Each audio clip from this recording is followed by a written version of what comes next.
These are the 3 things that saved my medical practice and can save yours. Hey, I'm Dr. Bart Kaczmarek. I'm a family doctor in Windsor, Ontario. I believe I'm one of the highest billing doctors in Ontario per hour. This year, I'm on a track of billing $1.5 million a year with less than 35-hour work week. Doctors everywhere seem to be drowning in chaos, in paperwork and admin. The system seems to be unsustainable. All the medical organizations and advocate for changes because the doctors need help and they don't feel fulfilled. They leave their practices early, they retire early. But here are the 3 things that saved me from that I want to share with you. Number 1 is delegation, okay? I think you will not be able to provide a good, efficient service without hiring more staff. It's inevitable. You're gonna have to delegate at one point so that you can work at the top of your skill set and don't do things that you can easily give to your staff that make way less per hour than yourself. And at the end of the day, you will be more fulfilled, you'll feel less overworked, and someone's gonna do for you the things that you don't like doing. And that's completely possible. I'm gonna share with you how it works in my office.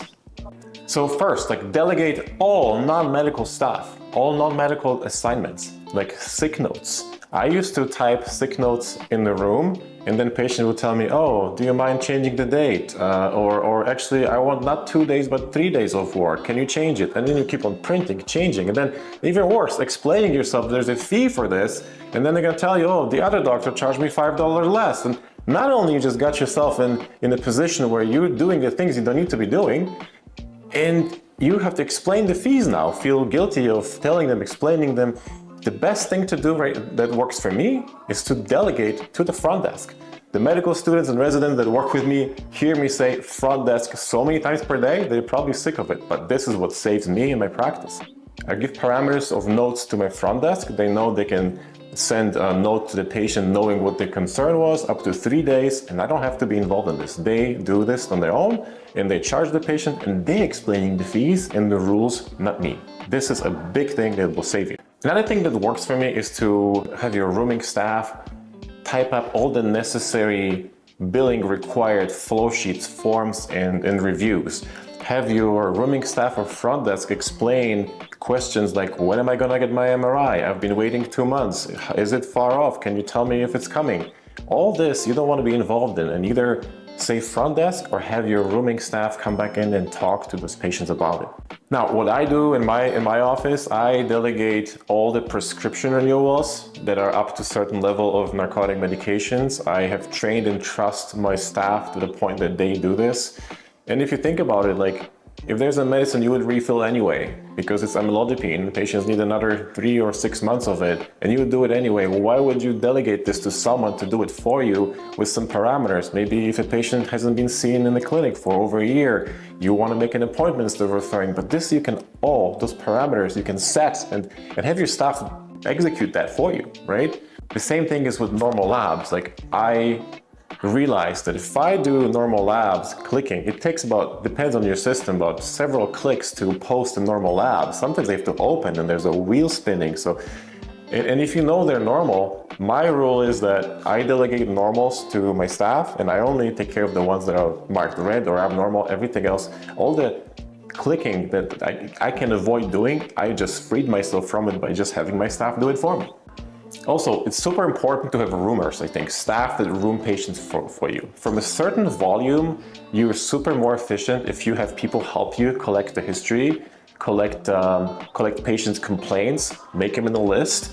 And what recently we've been working on, because patients kept on still adding stuff to the list that was supposed to be closed, I had my staff ask a question, scripted question to each patient. Is it everything that you want to talk to the doctor about? Because after I leave the room, that we will not be able to add any other concerns to the list. And that's been a big game changer for me. I only address things from the list. If there's 2 or 5 or 7, I address them, there's no problem. But just, I don't want anyone to add anything to the list, because one of the worst things, as we know, is like you grab the door handle, you're about to leave, and then patients have, by the way, 3 more things, and then it just drains us emotionally. I can't think of anything more draining than the door handle extra concerns that just like disrupt the flow, drain you mentally, and just make you feel so exhausted. I needed to avoid it. Another thing is vital signs, right? I have my roomers to take vital signs of the patient, to take their blood pressure. There's parameters when they take temperature, when they take weight. So I don't touch the blood pressure cuff, because you may think that it's just a few seconds or like 30 seconds. But if you add the 30 seconds times 100 patients a day, that becomes hours and hours a week. So avoiding this is a big pro tip here. Don't take your blood pressures. Have someone else do it for you. And all those things are repeatable. It doesn't require doctor's input of medical decision-making. Delegate.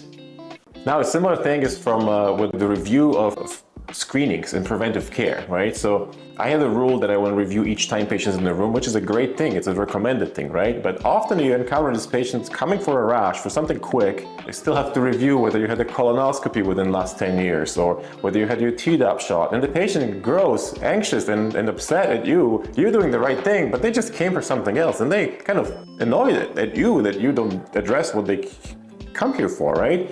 So make yourself a hero, have someone take it for you, all those necessary preventive reviews, so you walk in the room and just address what they want. What a great thing for the patient and for you. So that's a big tip, do that. Now, paperwork is a big one, okay? Paperwork, I don't know why we in medicine think that the doctor is the only person that should be filling paperwork, even though questions are completely straightforward and silly and anyone can ask them. We still think it's our responsibility to fill the paperwork with this hand, with this pen, just exactly the doctor has to do it. I don't think so. You can train your staff perfectly well to ask those questions to the patient, and you don't have to touch it at all. And imagine, like, count how much money you make per hour for how much you can hire your help to fill it for you, and just see the difference, right? If you make $200 an hour and pay someone $20 an hour, then you just freed yourself from paperwork and just, just made $180 an hour. So this is amazing, and just everyone benefit. So big tip that I have for you is that don't do paperwork yourself. Hire someone for a fraction of what you're worth per hour to do the paperwork for you, and your life will be considerably better. Now, the second thing that saved me in my practice is automation, okay?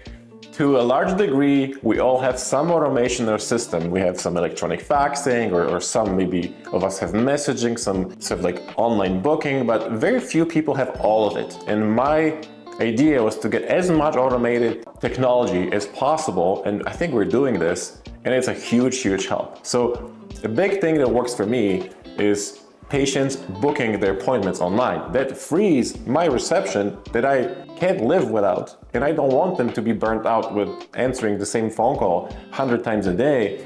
Can I get my appointment? And then asking the patient when they want it and wasting their time on it, while it could be completely automated.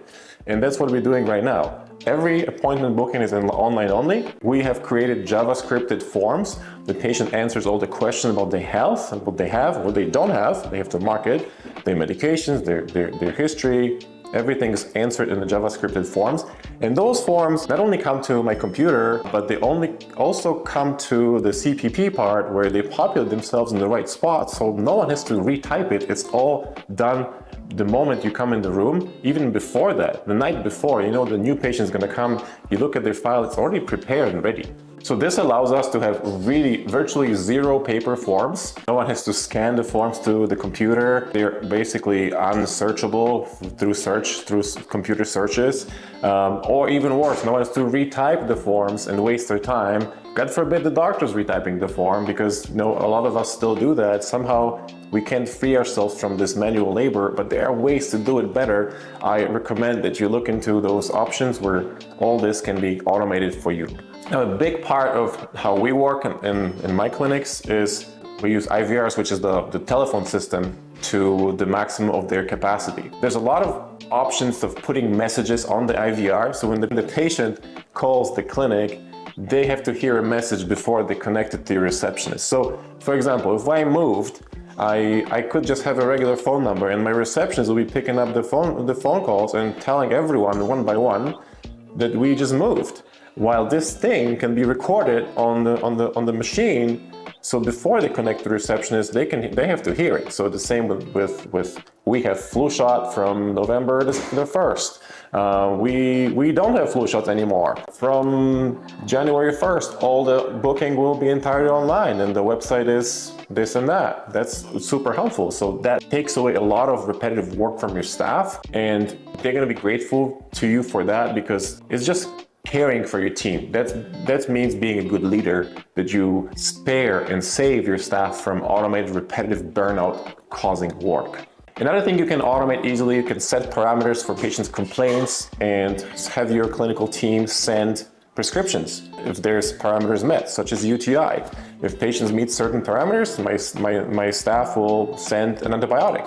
And I don't even have to know about it. The patient's taken care of by me, but I haven't been involved in it because there's clear setup parameters that things are working without me. This is one of the biggest things that works for me. Make sure the most in your clinic can work without your direct supervision or hands in it. That's a good example for that. Also, what's been working for us a lot with the automation is we have made our communication between each other very brief. Notes are super brief, assessment and plan is as short as possible. As long as we understand what happened and why we've done it and everybody can read it, that works. Writing super lengthy sentences, I don't think it helps anyone and doesn't help you, because if you read it 5 months later, you're gonna be spending energy browsing through those lines of text to find out what it was about, while a short note is cheaper, faster, and just gives you less exhaustion down the road. That same thing happened with our kind of messaging. If I want a referral, I write a message REF. If I want something urgent, we put number 1. That's an urgent message.